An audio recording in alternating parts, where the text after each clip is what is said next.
Good day, welcome to my home. I thought you might like to see me take out my scooter for the first time. I'm going to take the battery off the tender, which it was on all winter. And hope you enjoy sharing my first ride with me. April 2017, and the first day I'm going to go and set up my Kymco Scooter for another season of riding. I was thinking of commuting into work today or tomorrow. It's Easter Monday today, but it's still pretty cool, and the temperature doesn't look like it's going to get much warmer this week. High of 11 tomorrow or something like that. There's my little three-wheeler.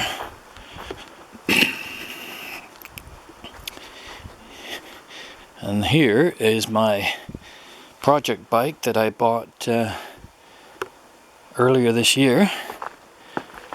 And it's a 1978 Honda XL 125.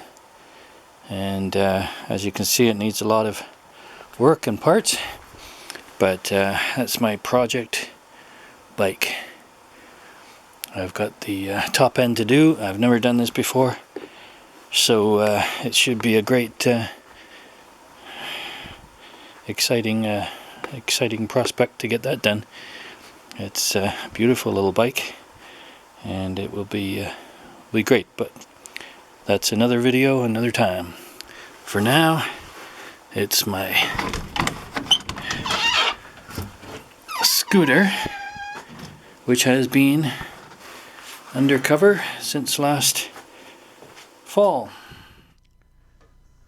So I put the scooter in the back of the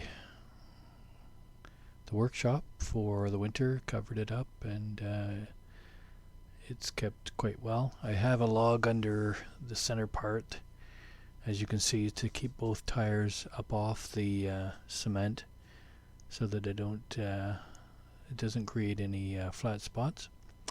The air looks really good in the tires, and all I need to do is wheel it outside.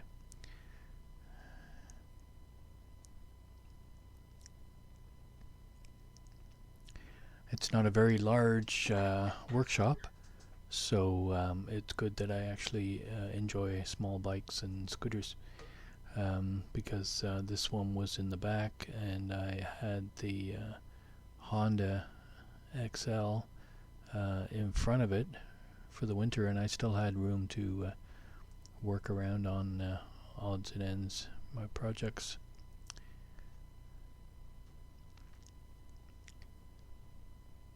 As you can see, I've got a few projects piled up there. One, the yellow canoe, I purchased about a year and a half ago.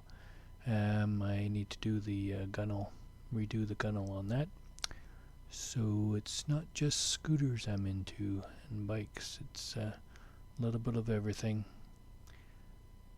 So I'm taking off the battery cover on the Kymco. This is a 2013 Kymco Like 200i. It's fuel injected, hence the I after the 200. The motor is only actually 163 cc's, but I suppose when they made up the name for the bike, the 163 didn't sound as good as 200, so that's what they chose for a name. It's been really good, and I've really enjoyed it. This is the first bike or scooter that I'd ever ridden. I waited a long time to do this, and I got used to it really fast. I do commute to work, which is 2 hours away, on the scooter. So but I think I'm going to wait for it to get a little bit warmer, because I do leave at 5 o'clock in the morning, and when the temperature is down below 0 Celsius, the wind created when riding a bike is quite cool. Anyway, perhaps I will get out for just a day drive on Friday, although it's supposed to rain. So depending on the temperature and rain and cold is not my idea of a pleasant ride. So I have the battery back in and connected the posts. A very simple thing to do. I can actually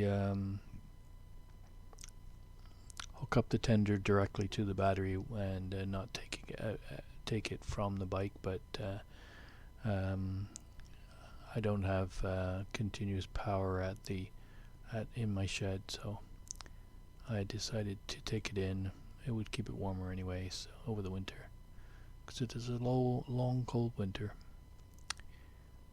So that battery part is done, and that was done with just one screwdriver, 3 screws, and just the posts on the battery to reconnect.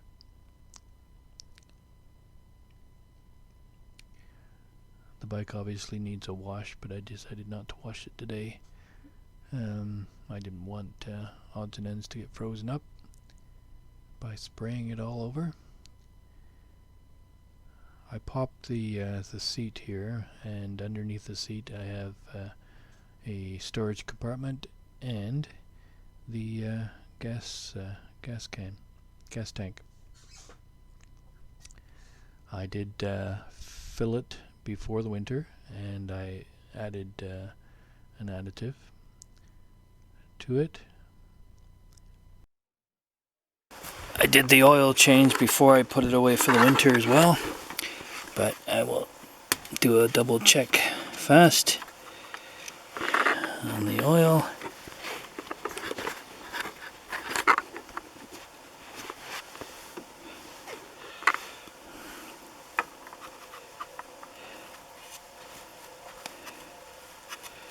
Just to make sure everything is as it should be. Oh, yeah, there's plenty of oil in there. That was the 7,000 kilometer oil change I did. A disclaimer at this time: I'm no mechanic and no teacher of mechanics, and I don't profess to be. I'm just doing what I can on my own and following YouTubes and books and whatever. I know I don't do things as a mechanic would. I'm just making my own way and learning as I go.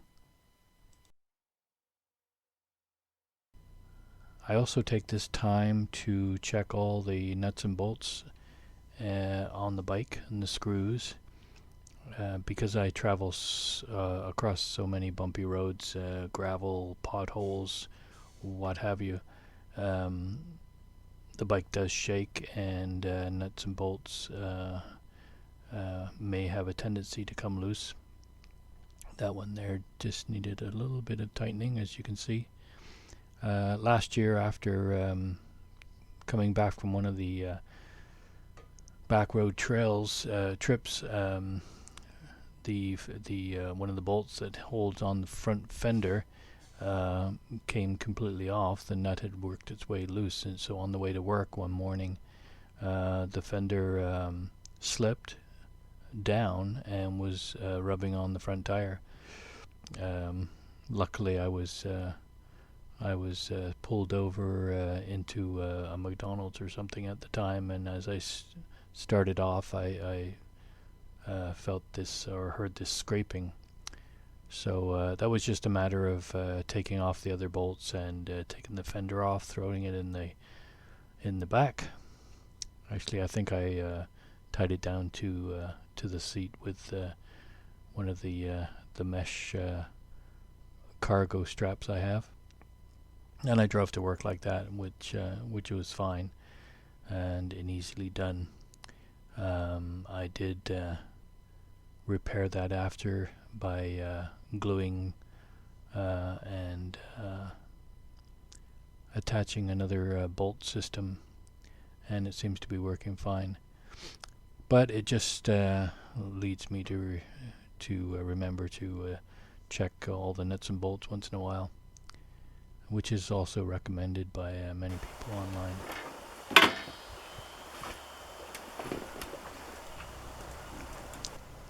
And here I am going to start it, and it started first time, which is a great sound to hear. So I guess the tender worked over the winter. It feels really good to get back on the bike after a winter. Last year was my first year riding, but I was really looking forward to this spring. It's almost like I was missing a part of me during the winter. Even testing it up and down the driveway.